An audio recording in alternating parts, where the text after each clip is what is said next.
Language is a beautiful thing. It helps us connect, commune, and coexist. But there's also an unspoken part to it. Body language and beauty help us give off our best impressions and also play a huge role in helping us find our life partners to maintain the circle of life. Today, I have on a local cosmetologist who always does her absolute best to try to help people find the beauty within themselves. She also speaks a little bit about the pandemic and how it's affected her industry. This is the Speaking with the Shaman podcast, and I'm your host, Joseph Watson. Lea Bailey, welcome to the podcast. How are you doing today? I'm good. Thank you for having me. Yeah, it's great to have you on. You're working in an industry that is highly affected, and just a lot of people are going through the movements, trying to figure out how to get change happening. So why don't you tell a little bit about yourself and what you do?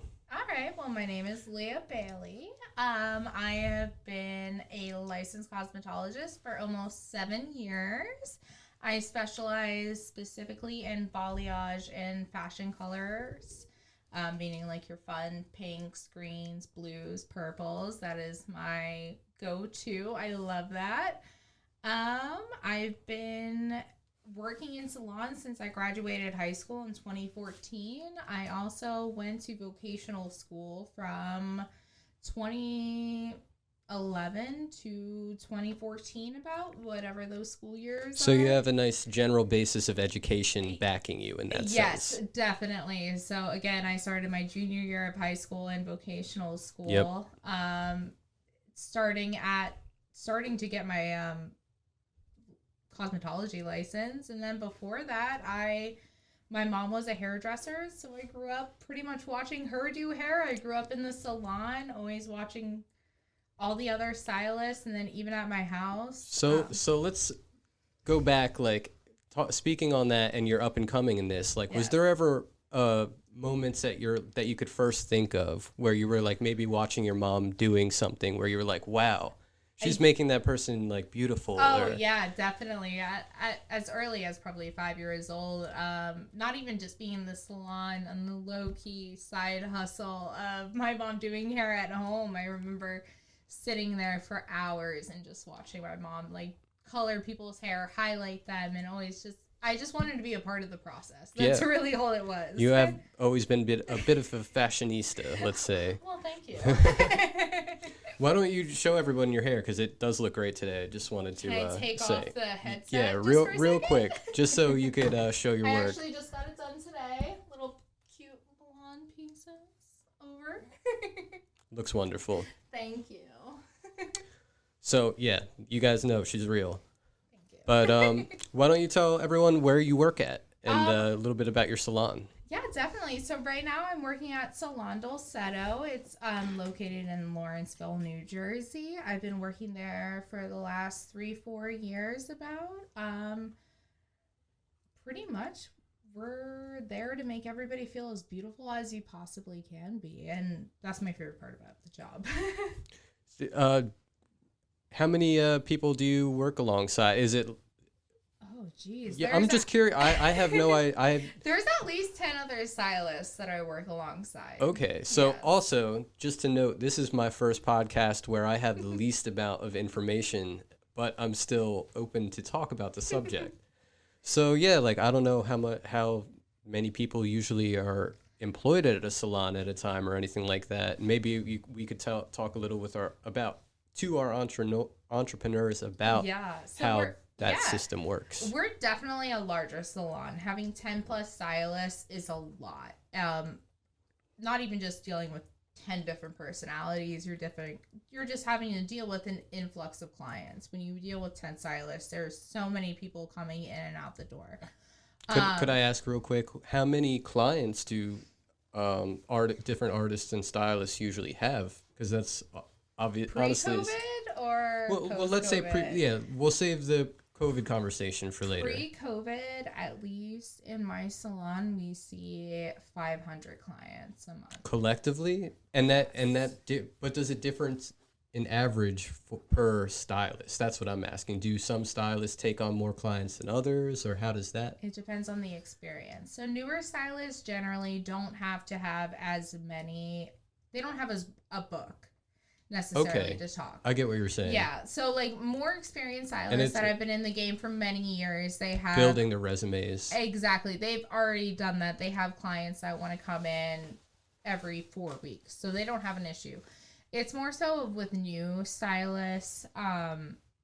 They rely mostly on walk-ins, or just call-ins, just new clients. And then that's how they build their rapport. Yes. Is you get a nice haircut. Oh, I might come back to you. Exactly. Okay. Yes. So, speaking on that, let's get into a little bit of the legality of how hair salons and doing your own hair works, because that is one of the hugest issues in the industry, to my knowledge, and that is a little bit of something of what I do know. So, to become a licensed cosmetologist, you have to have 1,200 hours of formal education under your belt in order to get a cosmetology license.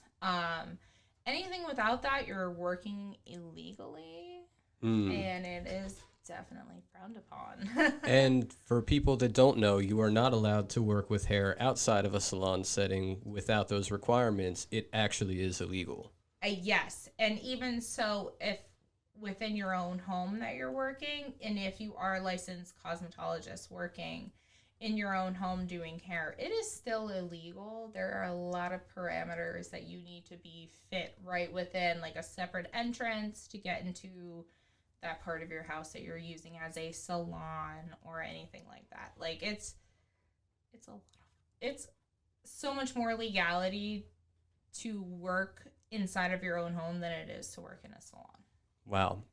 And these are the things that a lot of people don't think about before they get into it. And when they do step into the industry, it's a rude awakening, for lack of better words. Yes. And I feel like especially now with COVID, not to just touch on that, but like especially now with COVID, is like you see a lot of people buying these hair kits or nail kits off Amazon and trying to do it within their own home without having a license. And there's so much knowledge that goes into actually doing hair, doing nails, doing skin, that when these people buy their own kits from like online, they're missing so much of that, and there's so much room for error. Yeah. So let's get to hygienicism a little bit later. Yeah. But what are some other business functions that maybe people wouldn't think that they'd run into working with hair? Oh, well, there's definitely insurance liability issues. And we were talking about that the other day, in the sense of you were explaining to me, like, if someone was to have henna dye and consent forms. I wasn't aware of this, but you have to use consent forms at certain salons. Yes. So why don't we explain a little bit about that? So just speaking on what henna is a natural dye that a lot of people try to use to cover up their gray hairs without actual knowledge of knowing that if you try to go to your salon after dyeing your hair with henna, that there is a lot of bad implications that could actually happen from that. Like, what are a couple, just to name? So since henna is a metallic salt base, when you apply ammonia, ammonia is in every color that you're going to go and run into in every professional salon, your hair can just combust. It can start smoking. It can melt. You won't leave with much hair. It can cause very serious scalp burns and like chemical burns to your scalp. Wow. And that's definitely not what you're going for. No, not at all. It's definitely not a desired thing. That could also be lead to legal problems as well. Especially, yes. So a lot of times when we have people sign consent forms in the salon is just to make sure that we are covering all the bases, that we've gone over their hair history, we've made sure that we know everything that's on their hair as much as they're willing to tell us. Of course. Honesty is the best policy. But some people don't like to be honest because they know that at that point we can possibly refuse them because we don't want to cause any damage to their hair or to their scalp, but people like to lie. The rabbit hole goes deeper. Yes. And so pretty much like we try our best to be as honest as we can be with clients, and we expect the same from them. You'd hope the same from them. We want to hope the same for them, but it'll always lead to the best solution at the end of the day, and that's what you're going for. Yes, that's what we're trying for. So on that note, let's talk a little bit about what hair is and then the hygienicism of it, because that's a huge factor in this industry and specific. Definitely. And I feel like not enough people fully understand things about this. And using first roots principles will go down to the deepest composition of it. So what is hair made of? So hair is as simple as we can get. It's made out of keratin, which is a very strong protein. Trying to talk a little bit more to the mic. I'm sorry. No worries. So hair is made out of a protein called keratin. It is definitely one of the strongest naturally made proteins in the world. Going deeper into that, it's also made of a bunch of different types of bonds that really tie a role into how our hair looks and the way it lays and everything like that. So you said the other day that you'd like to do some false and true myths. Could I throw out one real quick just on that subject? Yeah, definitely. Is it true that different ethnicities have different qualities of hair? I'm curious because I always hear that women like Indian hair in weaves and stuff like that. Is there an actual difference in quality to the world's hair, let's say? Okay. So is it individual? No. Yeah. Yes and no. So there are many Asian cultures that you can still find extremely curly, or what people would call, I don't even like using this term, but like nappy. Yeah. Like there is so many, like there in every single culture in the world there is that term. Of course.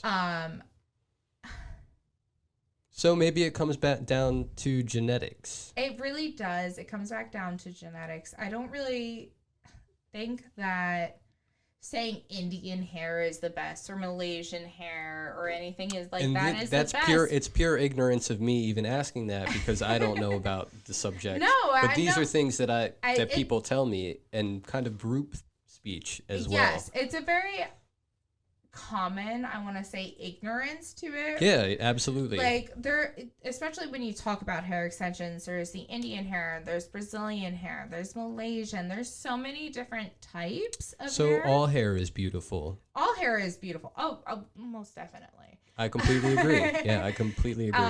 I just definitely think that the market has profited off of like.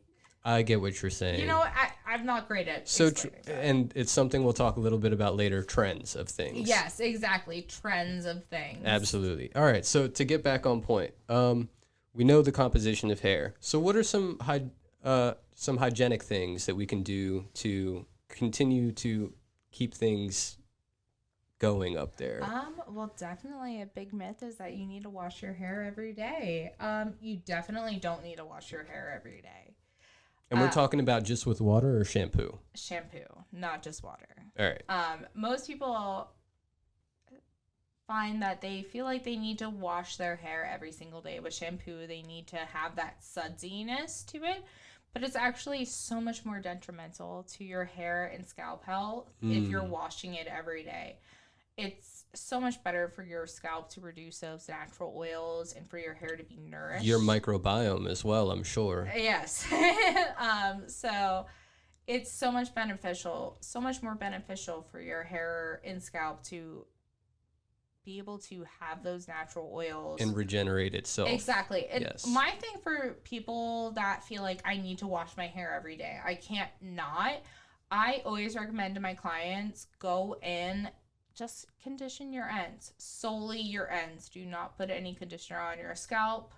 Just put it on your ends, rinse it through as good as you can, and it will still give you the feeling that you washed your hair, but also start that process of training your hair not to produce so much oil, because the biggest problem that people have when they're trying to stop washing their hair every day is that obviously their hair is not trained. So as soon as that next day happens, there is so much sebum oil built up in their hair, and they don't know what to do with it. Just rinse it out. That's all you need to do. Gotcha. You have to train your scalp just as you would train your skin. Let the oil have its natural production because it's trying to clean your pores out. And that as goes much back as it to can. having a healthy microbiome, and that's your full biology. Yes, yeah, So like you don't need to. it's a completely naturally wash it. reoccurring process. Yes, and you go back to ancient Romans. Ancient Romans washed themselves. Egyptians in just as oil. well. Yeah, just in oil. You don't need a scrubby, super Absolutely. dry feeling after you wash. We are spoiled. This is why we have salons nowadays. Yes. So what are some other common things that we should know about the hygiene of our hair? In what respect? Can you guide me? So let's just talk about baseline. Maybe you are a little girl or boy and you are trying to start styling. Where do you start on something like that where you get a product, and we're not going to name any specific products, No, definitely. but get a product that you might be able to work with and start to see, what you're capable of. You need to identify your hair type, which is Okay, so it's a maybe, hard thing to do at home. I can try and give a base guideline. Yeah, for no, it doesn't. We hope that people do their own research as well. This is not the end all be all. We're just talking on little. I'm not the guru tips. for hair. Pretty much, the more wave or curl in your hair, the more moisture it's going to need. Okay. And especially if you want to try and let your curls or waves live their best life and really keep your natural essence to it. Exactly. Yeah. Keep your natural wave to it. More moisture, please. As much moisture as you can when you have curls.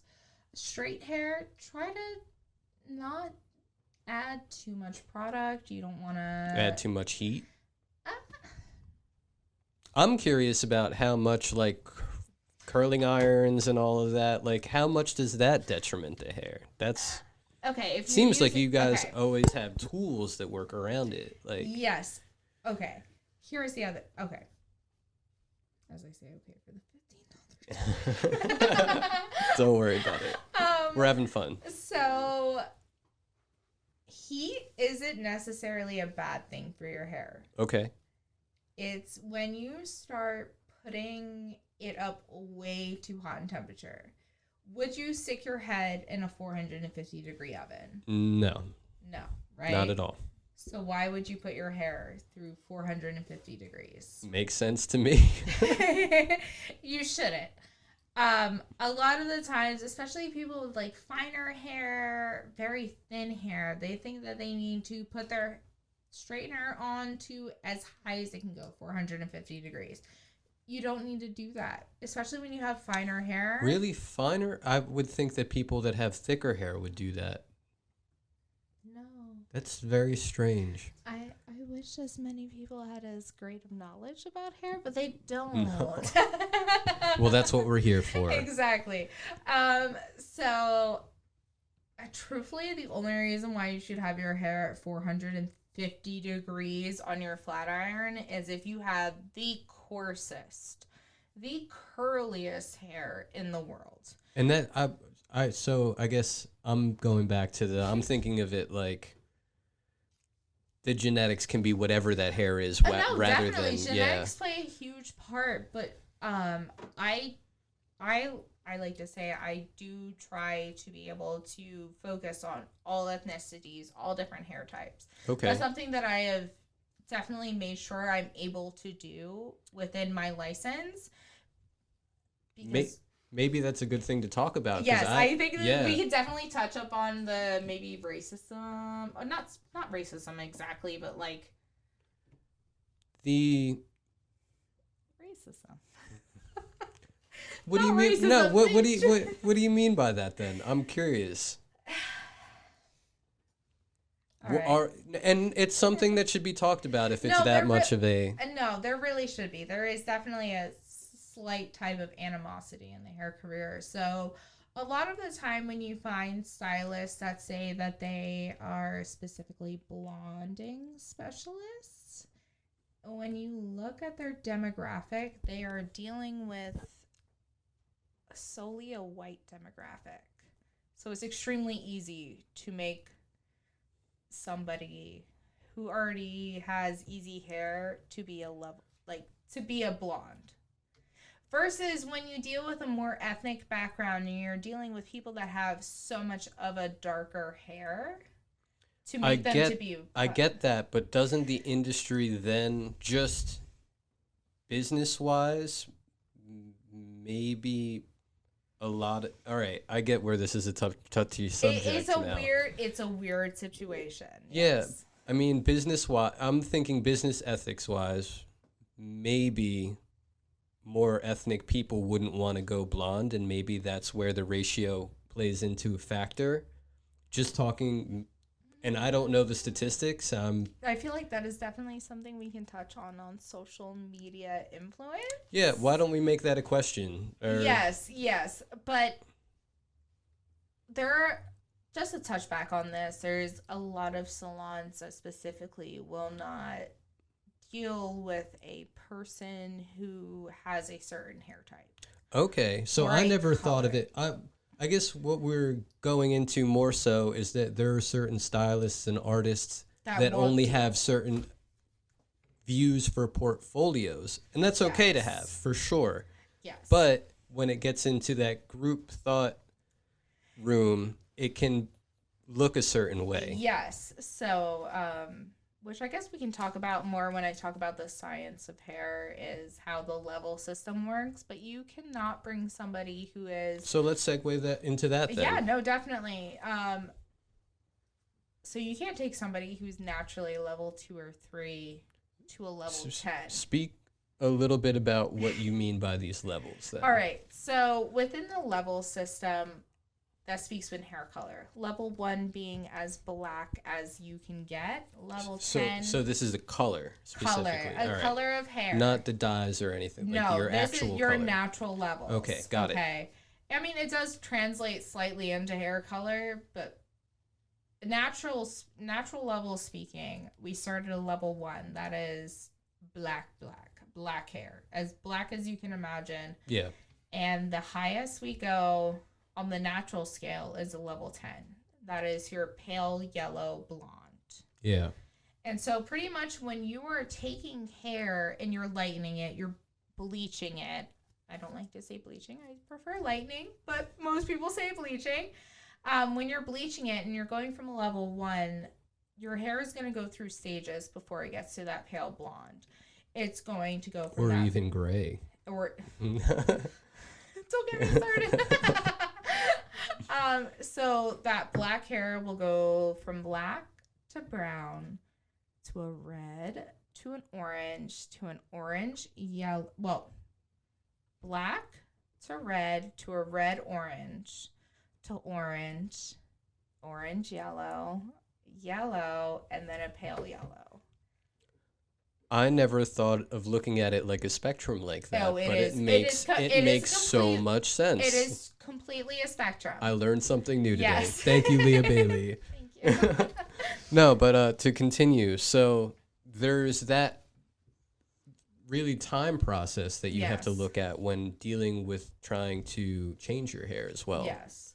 And I feel like, just speaking about like how celebrities go through these changes, think about a couple years ago when Kim Kardashian went from black hair to like Draco white hair. I don't remember that, but I'm not really caught up with the Kardashians. She totally did. She did. She went from black hair to platinum blonde hair, like overnight, it felt like. Wow. So that created such an influx of people being like, oh, I want to come in. I want to go from black to being platinum blonde. And then that puts an influx on the industry, thus making a whole new trend of... Yes, and people don't understand what you actually have to put your hair through in order to get that. Yeah, they see it on TV and they just expect it to happen like that, but there's large amounts of work. There's hours. And what we were talking about the other day is that, like, there's so much money that goes into this system that this is why people go into this industry. Yes. If you get good at working with hair, you have so much opportunity, especially if you're good at it. Do you know what a meritocracy is? A system based off of, like, rather than our government, which is a democracy, it's a system based off of people of their actual skill level. Okay. So would you say like a salon is much of a meritocracy in that sense? Oh, definitely. Yeah. Yes. So how does that play into working in the salon? I feel like most of the time, like not in a competitive way. No, obviously not in a competitive way. It definitely singles out certain people that are able to help stylists with less knowledge. I guess that deals with the system of knowledge flowing in between that small community.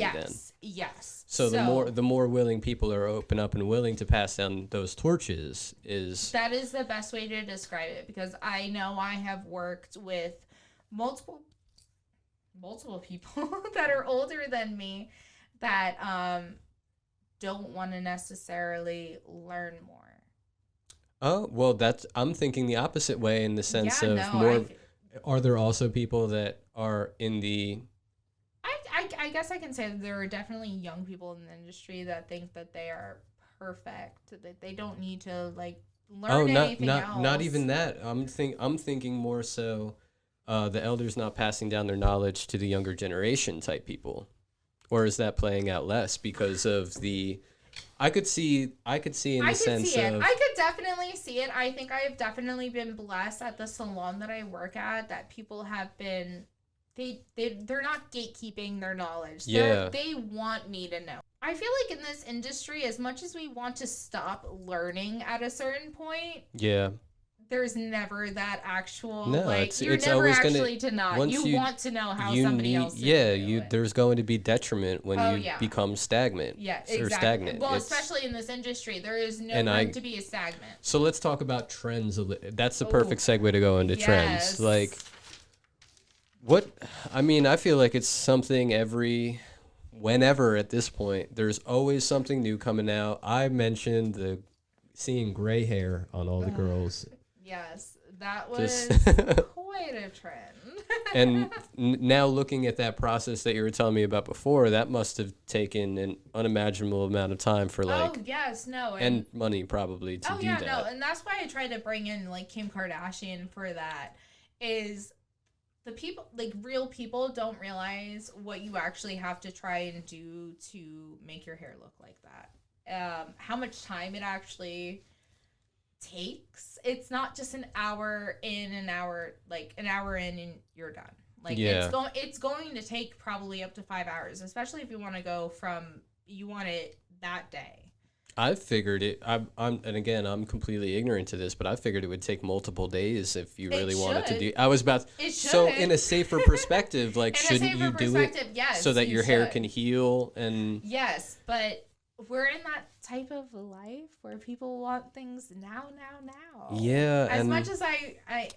That's one thing that this podcast would like to remind us. We all need to chill. We have it pretty good, so. Chill. It's definitely very hard. People want the results right then and now. They don't fully understand that, like my whole purpose is making sure not only do you feel good and you feel good, I want to make sure your hair is okay. I don't want your hair to fall off. And that's what a stylist should be. Exactly. Like there are so many cheaper places that you can go and they'll be like, oh yeah, no problem. Like we'll make this happen in a day, but your hair is going to feel not great. Your hair is going to be it's going to be very sad. Yeah. Let's just say that. It might even look sad at the end of it. It will look like hay. So going into hair, what are some connected industries that are also attached with it? And we don't even have to speak on them, but what we talk about cosmetology. You mentioned that you could do specifically hair for half the cost of the degree, or were you saying, or half the hours? you could do specific. Okay. Not specifically hair that you can do for half the hours, but you are able to get your license just to solely do nails or solely an esthetician license. So if you get your license to do hair or nails, those are 600-hour programs versus the actual cosmetology, which encompasses everything. That is a 1,200-hour program. If you get the nail license, you're obviously only able to do nails. If you get the esthetician license, you're able to do skin, meaning like facials and masks and stuff like that. Yeah, etc. Exactly. A different conversation for the end of the day. Yeah. So let's go back to myths and facts. And I wanted to ask, like, I always hear people talk about their length of hair and needing to cut it to make it grow more. Let's speak a little bit about that. All right, definitely. One of the biggest myths that I feel like people follow, and I don't necessarily understand why, is that in order to make your hair grow, you shouldn't cut it.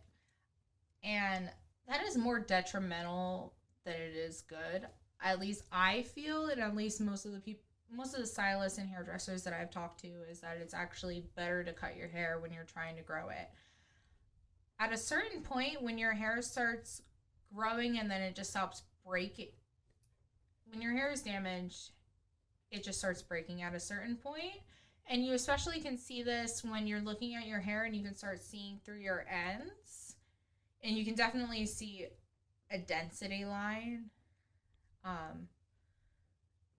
Those ends that you can start seeing through aren't doing anything for you, and it's only going to break up from that cuticle. I'm going to assume that people that are listening to this know what you're talking about, because obviously I don't see that in my own hair. Well, my problem is I think I have to dumb it down a little bit. So when you start seeing your hair and these ends that you can see through, whereas you can see through mine, you can't see through them. They're not as vibrant.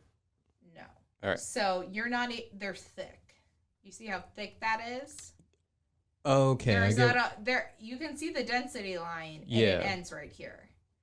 So I just got a haircut. This isn't a great example, all right. But we'll throw a picture up for it. Yeah, I can provide a picture. We'll throw it up on the green screen later.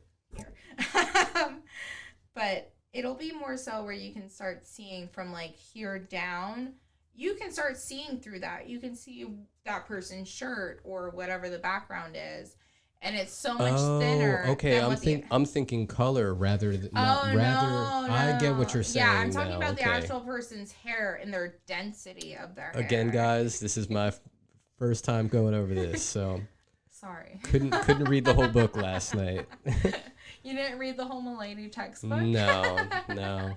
No, so pretty much when there's a density line where you can see not through it, and then there's these ends where you can see right through them, that's most of the time where you can see where you're supposed to be cutting. Especially when people talk about like split ends or so, where you can see that fraying at the ends of your hair, that only travels up. So okay, yeah, that makes sense.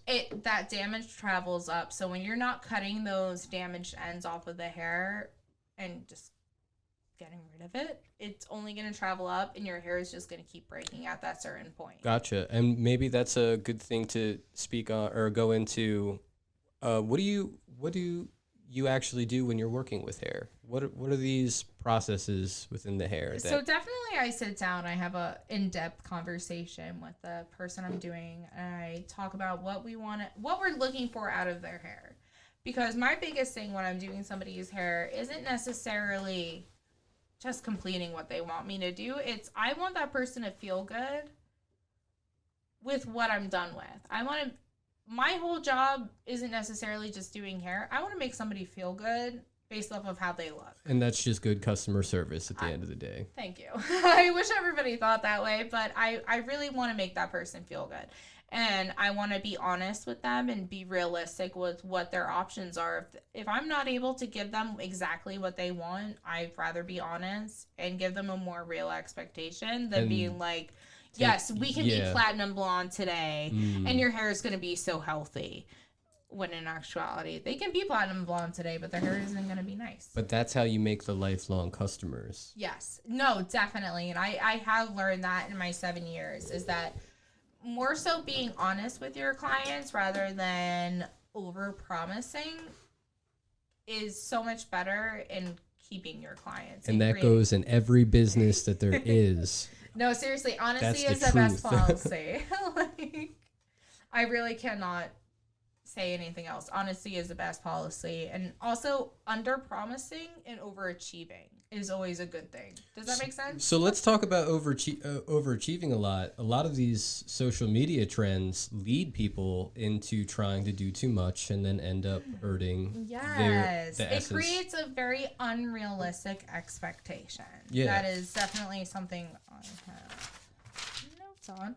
But yes, so when you see these celebrities or these influencers go from, say, jet black hair one night to overnight being a platinum blonde, it does put a lot of pressure on the hair industry to try and be able to recreate that within a comfortable budget for people. Budget, time limit, and everything. And I love influence. I have a love-hate relationship with influencers. I love some of the trends that they really come out with, but then also the unrealistic expectations. I can't make somebody that's been box dyeing, meaning they've been going to Sally's or Walgreens for years and buying a black box dye. And remember, people, money talks, and these influencers that you're seeing have all of the money in the world to make this happen and make it happen in an unrealistic time with less damage, but still damage to their hair. Yes. Yeah. It takes a lot more time, and realistically, my best thing that I tell people is when they want to be coming from a black box dye or black colored hair and they want to be platinum blonde, look at Kourtney Kardashian over the years. Look at Khloe Kardashian over the years. She went from a very dark black color to being more of a brown, to being more of an auburn, to being more of a honey, to being a little bit more of a buttery blonde, and then platinum. Like, she's the perfect example of you cannot be black and then blonde overnight. That makes sense to me, and especially if you want your hair to be healthy, and especially for your microbiome, which is exactly what I was going to say. If you want your hair to feel nice and be healthy and be able to just do anything after this, like, definitely please take it in steps. Please don't expect your hairstylist to be able to perform a miracle in 2 hours. And does that transition to not only hair dyes but also hair products? In what respect? Like hairspray or other stuff that obviously has a chemical structure to it that is influencing the chemical structure of the hair itself. Because in the way that you want your hair to be styled, does it have a long-term? It shouldn't have a long-term. I don't know. Okay, no, it should not generally have a long-term effect on your hair. The only way that it will is if it has silicones, parabens, or sulfates. And that's a great piece of information. Those three things are going to create a very waxy layer on your hair and make your hair appear more dull, cause problems when you are coloring, and then just also in the general health of your hair. They're going to make them so much more dry and just not nice. Definitely don't want that. No, not paying for that. Like, no, you really don't. And as easy as it is, and I understand the ease of being able to go to Walmart or something and picking up Tresemme or Aussie or something like that. But the way that I try to explain it to my clients is that it's genuinely an investment in not only yourself, but in your hair. Of course. Especially if you're going to be paying $200 to $300 on getting your hair done every 4 to 6 weeks. Why shouldn't you try to spend just that extra little bit of money to try and prolong those effects? That is an expensive appetite. It is, but people pay it. Like, if Again, I'm not in the industry of making hair good. I'm in the industry of making people feel good about themselves. And that's why we have you on, because you are wonderfully hearted in that sense. Thank you. I as much as I do make money in this industry of doing hair. And she does amazing work. Check out her Thank you. Instagram. We'll have all of the Thank links you. up, and we will also be showing it as we're speaking later. Thank you. My main goal is genuinely trying to make people feel good. I wouldn't feel good if I felt good about their hair and then they go in their car, they go home and they cry. I don't want that. I want somebody to be happy with the way that they feel, because not only is it that day that I do their hair that they're going to feel good, it's going to be until I go and do their hair the next that they're going to be feeling good. And like, that makes me feel good that I'm able to help people feel confident. And sometimes it is the little things that matter. It really does. And if you're willing to spend $200 something to $400 something on your hair, why not just spend a little bit extra to make it last? Hey, that's the way I look at it. Quality is the best way to go. Exactly. In my opinion. I completely agree. So I wanted to also ask, balding, how does that work? And for people that may be older that are watching that are curious about it, do you know anything about how that I can whole speak a little bit mechanism about works? balding. I mean, I'm obviously not a doctor. I can't speak fully So does that have more to do with the person rather than the hair itself? That's, I guess, the question that I'm asking. All right. So genetics again, rather than the hair. So just to, again, talk about what I was saying is I'm able to give suggestions, but I'm not a doctor. I can't necessarily predict what the problem is or anything. I can give you suggestions to help. Leave it on that. And that's again, something that I had no idea of. So there's definitely products that you can use if you are experiencing a receding hairline or so, like Nioxin, which I believe is done under the sister company of Wella. Nioxin is definitely one that stimulates hair growth at the root. Also, I mean, you can take. We are not sponsored by I'm Nioxin. not sponsored by anything. I'm just thinking. There are definitely hair products that you're able to use to try and help stimulate it, but a lot of the time it is a genetic issue. Just as much as graying is. Just as much as anything body-wise. Exactly. All right. So you can look at your genetics. If your parents both have receding hairlines or thinning hair, maybe might be in the cards for you. Yeah. I mean, I don't like saying that, but yes, there are products out there that you can try and use to try and prevent such a thing or to try and help cope with it. But as of right now, in the whole medical community, I really don't think we have a whole fix for it. All right. So, by the way, I love the notebook. I suggest all my future guests to bring a notebook. It's totally great to use. So, you also said you wanted to speak a little bit more about the legal principles of things. Yeah, definitely. So, at least for anybody that's thinking about becoming a cosmetologist, or anybody that's wondering what how the heck you even become this. So at least for me personally, I know a lot of high schools offer this. I went my junior and senior year in a vocational program. Yep. So I was a part of a 1,200-hour program, and that is what is required for New Jersey state boards. You need 1,200 hours of learning practical and theory in cosmetology. Yep. If you're going to do just solely a skin, like an esthetician license, or like we were mentioning before. Yes, or just a nail license, you only need 600 hours, and that only encompasses skin or nails. Where my cosmetology license that I did my 1,200 hours for, I can work in skin, I can work in nails, I can work in hair if I wanted to, which I desired. You got some flexibility. Yeah, I got a little bit of flexibility, which I have used in other places. I found what I like. I like doing hair the most. So my license is given out by the Division of Consumer Affairs. So you could look up my license, my first and last name, Lea Bailey, on the Division of Consumer Affairs website, and you can find my cosmetology license. Great. Just as much as you would be able to find a doctor's license. So let's speak on the quality of things. Obviously, when we think about education, we think about universities, we think about trade schools, we think about independent universities and private universities.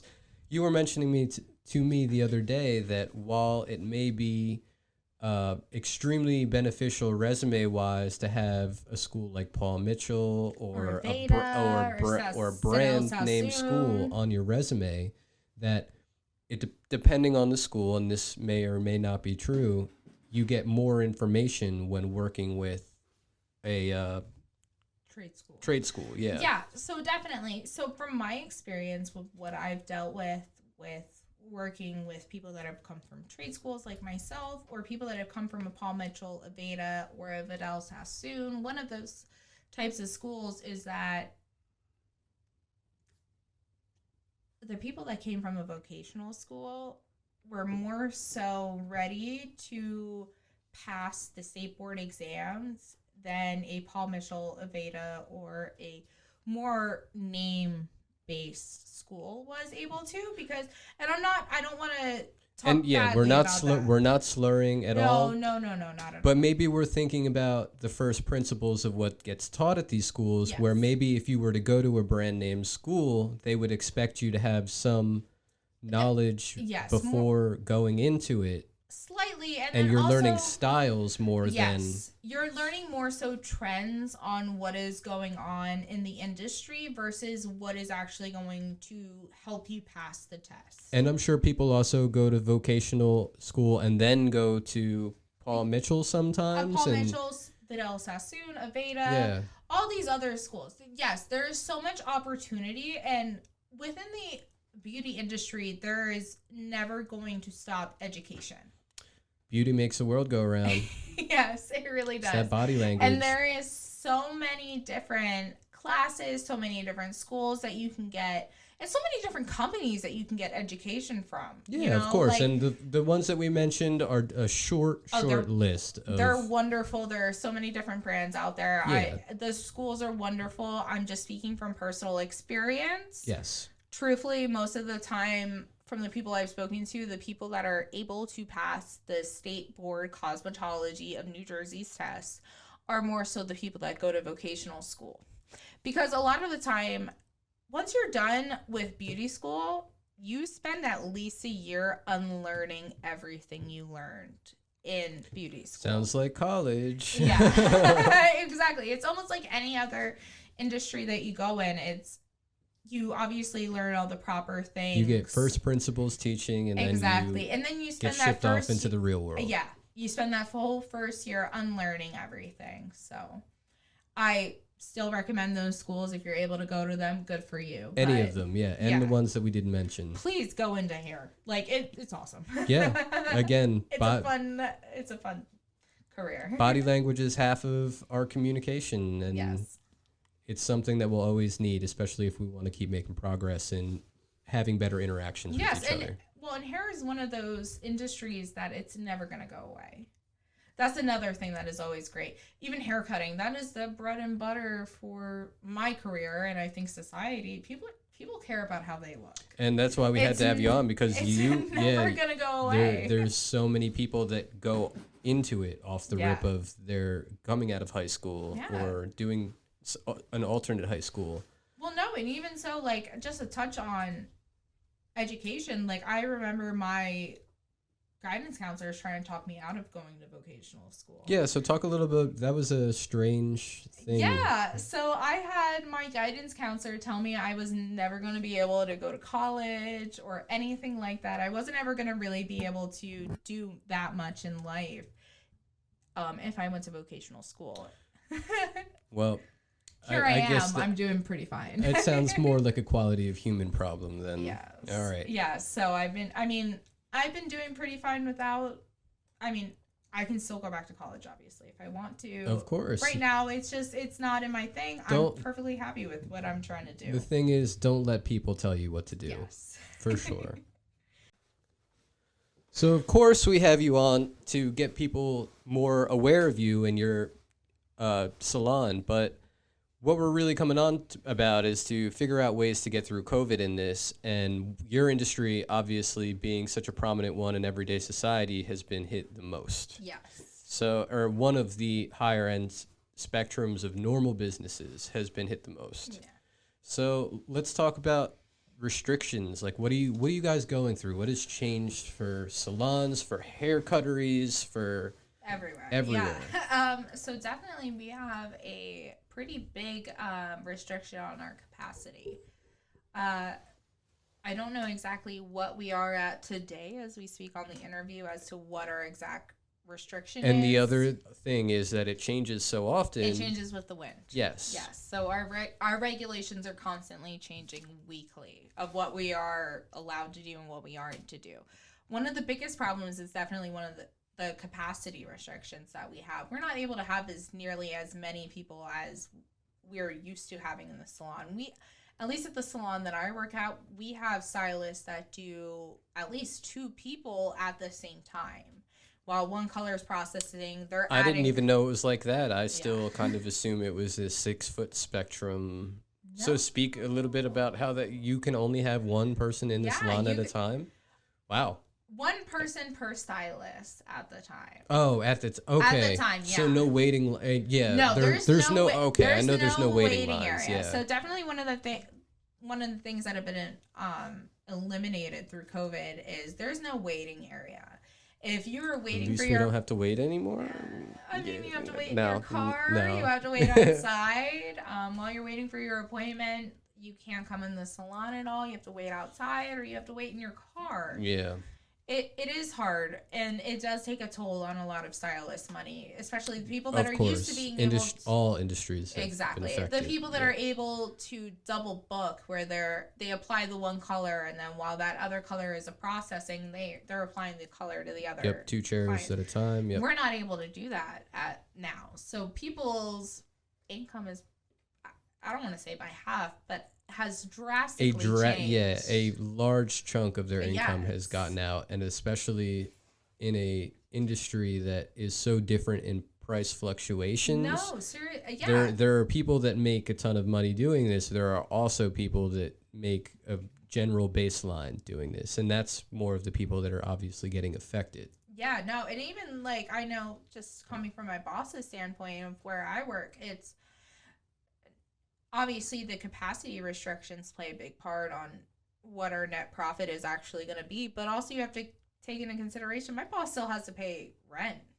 Yeah, and you were speaking a little bit about landlords. And landlords are not giving up. They don't care if you weren't open for 3 months or anything. You still need to pay for your spot that you're in. That's the horrible thing about real estate is that it can get used whatever way they want. Exactly. So I am very lucky to be out of a salon right now that is still able to be open. There are a lot of salons around us that are Shout closing. out to your landlord. Yes, yeah, thank you. But yeah, a lot of salons around us are closing, which is a blessing in disguise, ? I mean, it's not great for those people. We're getting those influx of clients. It's bittersweet for sure. Bittersweet is definitely the way to put it. Is we don't love having to hear our clients say that the salon I was going to for so long closed or anything. And it's a sad thing. And may I say, like, a lot of great people that work with hair are also a little bit of a therapist at the end of the day. Oh my God, yes. And like that's a whole other conversation that we could go into. No, seriously, like we could even have a whole conversation about how stylists have had many stylists that you go into many salons have had classes on how to be able to recognize domestic abuse survivors and people that are in abusive situations. Like stylists aren't only just there to make you look good. We want to help you feel good. And we are an unspoken therapist. And again, absolutely. in a lot of classes that I have taken in after education haven't only just been in hair and skin and stuff like that. Of course, it's also emotional things and how to actually be, like I said, connect. It's connectivity. People, recognize signs of abuse and things like that, and try and help people. Like, absolutely, yeah. Help them get out of these horrible situations that they could be in, or just anything, just to give them some type of escape. The unspoken therapist. Couldn't say more about it. Wow. But so like where are other parts of your industry kind of falling out? Like maybe let's not even say salons, let's say around with barbershops as well. Like just Well, to even just cover education. it, you know? So I feel like a lot of people don't consider the hair industry to have any type of education for stylists or anything. But these people that are a part of color companies that go around and they teach classes at other salons about the color company that they're working with or just other different techniques and stuff, like that is definitely a part of the industry that is struggling because we're not able to go into other salons and be able to teach people. And let's talk a little bit about that because you actually recently got job offers to do that specifically. Yes, I did before COVID. And then COVID kind of messed everything up because nobody's going into salons. So tell everyone a little bit about what you were doing. So before COVID, I had the job opportunity to work with a color company, an Australian color company, to go around the East Coast and just teach people about this color company, how to use their products and everything like that. It was a wonderful job. But obviously that industry has completely changed. A lot of it now is done through like Zoom calls. Yeah, you're not going to be able to get that real-time information. Yes. How do you look at hair through a Zoom call? Like it's hard, and it's can't really even imagine. No, and I feel really bad for these students that are in high school or not in high school trying to do vocational school or even go through the hair cosmetology or anything like that now. But it's just as important to say, like, while you can look up YouTube tutorials, like that's not where you want to go. Not at all. If you were trying to do this professionally. Yes, no, it's not the same as hands-on experience. Every single head of hair is different. As my cosmetology teacher once said, nobody's hair is like plugged the same way as a mannequin's. That's a great way to put it. You can work on a mannequin as much as you want. It's not going to prepare you to actually work on a real person. And that's why that real-time experience is needed. And yes, unfortunately, this is the supplement of education that you get. So yes, we need to find more ways to work in that. But fortunately, did we actually touch on how my counselor didn't want me to go to vocational school? We did. Okay, yeah. Sorry, forgive me. Bad no, memory. You're fine. Too many talking points. No, but yeah, there's just it's stuff like this that is going to not fix everything, but at least it's more information out there. It's about those people that have that information to continue to spread it around, and it's about just unity now seriously, rather than hoarding information. No, seriously. And like I want to just speak to some people that are definitely feeling the effects of COVID as a consumer and feeling like they aren't getting the number one customer service as they possibly can. I just want these people to really understand, like, every business, no matter what industry, is trying as hard as they possibly can to make it as easy and as comparable as to what it was before COVID. Yep. But you can't expect it to be exactly the same. And with restrictions like COVID-19 in the highest standard of complexity and the constant change, we really are trying to do our best in every industry at the end of the day. It is. And it's sometimes you will walk in and you will be playing with a whole different field of variables from day to day, depending on the industry that you're in. No, definitely. It's beauty industry, restaurant industry, like I just ask everybody just to have patience. Like that's all I can really ask is just patience and understanding. And trust in your guys, in the industry's skills to get through this as well. We are trying our very best as within our guidelines and everything. We aren't trying to screw anybody over. We're not trying to, if some place has to raise their prices, it's not that they're raising their prices to try and screw you over or anything. Is that we have to make up for the PPE that we have to buy or the extra time that we have to pay somebody to sanitize. Of course, yeah. And these are mandated restrictions. Exactly. And like that's the hardest part is these are mandated restrictions. As much as You are not allowed to open. Cut corners. Yeah, there's no. You can't cut. There's no cutting corners. And it's your business license if you do. Yes, and even And your that professional you don't want license. that. Nobody wants that. No, not taken at away. all. It is definitely an expensive thing. Yeah, and it's not fun. It's not fun. It's a scar on your permanent record as well. So we're definitely trying as hard as we can. We just ask for as much patience and acceptance. So speaking on that, like, how does that play into, again, like, we're still seeing these influencers on TikTok and also Photoshop playing a role, and that making it so much harder now more than ever to do that work, get that specific work that you want done. Yes, especially touching on like Photoshop. Photoshop creates a huge realm of unrealistic expectations. Of course. I have a trained eye where I'm able to see... And great memes, too. Yes, great memes. I'm able to see when somebody shows me their inspo picture, I can tell that it's off Pinterest. It's definitely Photoshopped. Because I've been trained to look... Not even so much like it's like a class I took. It's just I'm so used to looking at these pictures. But try telling someone who doesn't exactly know that. Somebody that's just going on Pinterest and just looking, or on Google, and it's hard because with Photoshop it is very easy to create such an unrealistic expectation because you're able to cancel out all of those pieces of hair that didn't tone perfectly or do exactly what you wanted. Absolutely, yeah. And to somebody with just basic knowledge, they're like, oh, well, why shouldn't this be like able to be done? Like, it doesn't make sense. I don't understand. It definitely, it's hard to explain to people with closed minds.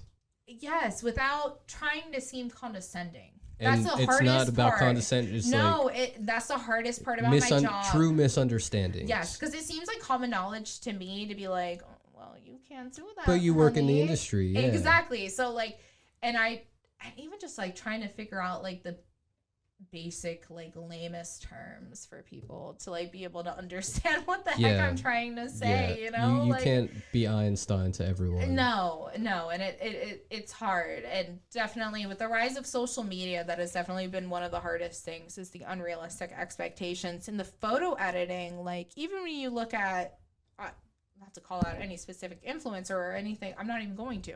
But when you look at these basic influencers, a lot of their pictures are edited, filters and all that stuff. Like and that's something the younger generation truly doesn't understand. It's against them in the sense of they have this unrealistic perspective of beauty, and it shapes how they look at themselves. I'm sorry, but if you put a cool filter over your whole photo, of course it's going to make your blackheads are going to go away. Well, of course your beautiful blonde hair is going to look like it's like icy white because you use the filter to create that. And unfortunately, it's not basic knowledge. And I don't blame anybody for not having this basic knowledge. I went to school for it. So like that's my own thing. But that's why we're here to continue to spread that piece of knowledge. Yeah, it unfortunately becomes a large rock rolling down a steep hill. Yes. It just gets faster. And it gets unfortunately faster. And this is the way that you stop that rock by continuing hopefully by continuing to spread the information and flow of misinformation. Yes. That's all I can hope for. Yeah. So, any other notes that you have? I think that's actually I think that's it. All right. So I think we did pretty good. No, that's great. So the last thing that I'd like to speak on is and that's an awesome cat. It's Lisa Frank, thank you. Yes. But what tips do you have for the future generations that are going into this, or for the people that are currently experiencing a rough time and trying to find their way through this? What are some things that you could tell them to give them peace of mind, but also give them a little bit more skill and knowledge of how to move through this?